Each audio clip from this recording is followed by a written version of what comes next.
Balade sonore en Pays de Rohan, proposée par l'Office de tourisme de Pontivy Communauté. Aujourd'hui, nous vous proposons une balade pédestre qui va nous conduire à la chapelle Sainte-Tréphine, au bord du lac de Garlédan, sur la commune de Saint-Aignan. Ceci à travers le témoignage d'un promeneur qui nous a confié ses impressions. À Saint-Aignan, parmi les incontournables, pour ceux qui veulent découvrir la commune, il y a la montée à pied jusqu'à la chapelle Sainte-Tréphine. À ce qu'il paraît, vu de là-haut, le paysage y est magnifique. On m'a raconté qu'on surplombait le canal de Nantes à Brest, et qu'en faisant un petit détour, on aurait une vue imprenable sur le barrage de Garlédan. Tout cela a de quoi éveiller ma curiosité. La balade fait à peine 5 km aller-retour, à partir du bourg de Saint-Aignan. Mais attention, m'a-t-on dit, ça grimpe. On y va doucement. Ça tombe bien, car il y a plein de choses à découvrir en chemin. Je commence mon petit périple par une escale à l'électrothèque du lac de Garlédan, située juste en face de l'église. J'y apprends une foule de choses insoupçonnées, notamment sur la construction et le fonctionnement du barrage de Garlédan. Après avoir fait le plein d'informations, me voilà prêt à entamer ma balade.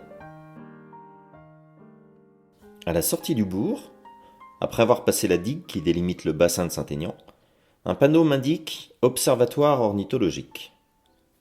Je m'approche sans faire de bruit, je prends place dans l'observatoire et j'observe des hérons, des aigrettes, des canards. Mais ce qui me fascine le plus, ce sont ces petits oiseaux marron clair qui nagent et qui plongent sans arrêt à quelques mètres de moi.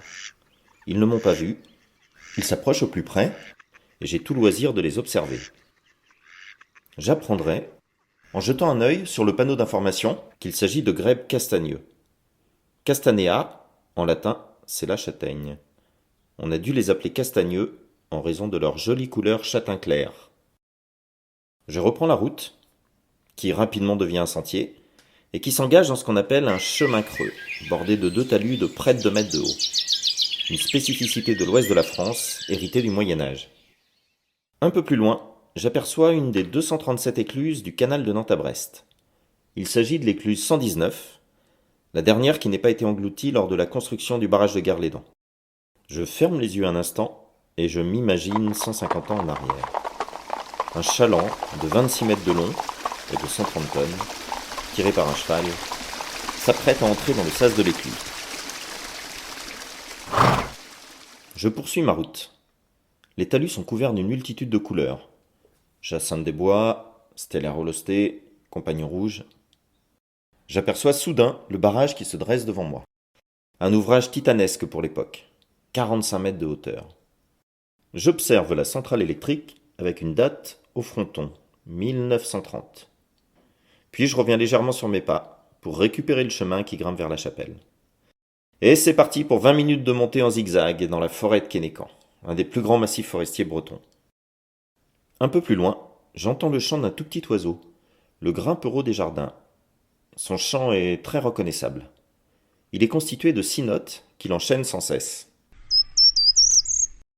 Quand j'avais à peine 8 ou 10 ans, on m'avait appris à reconnaître et à mémoriser ce chant. On m'avait dit « Écoute, on dirait qu'il dit « Je monte au paradis ». Je monte au paradis. Depuis, cette petite astuce ne m'a plus quitté. Chaque fois que j'entends chanter le grimpereau, cette phrase me revient en mémoire. Je monte au paradis. Quant à moi, je ne sais pas si c'est au paradis que je monte, mais en tout cas, c'est bien vers la chapelle Sainte-Tréphine. Et je ne suis pas encore arrivé en haut.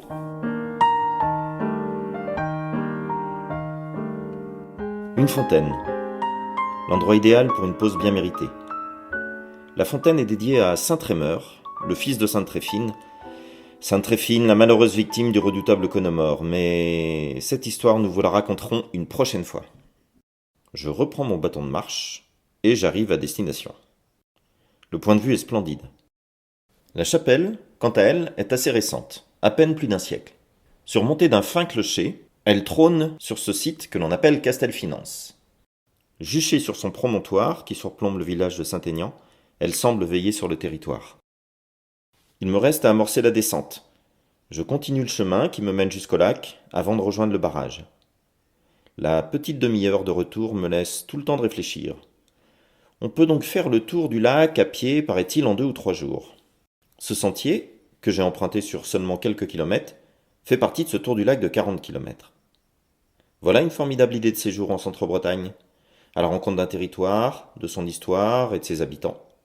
Il me reste tellement de choses à découvrir. En attendant, nous vous donnons rendez-vous très prochainement pour une prochaine balade sonore en Pays des Rohan. À très bientôt!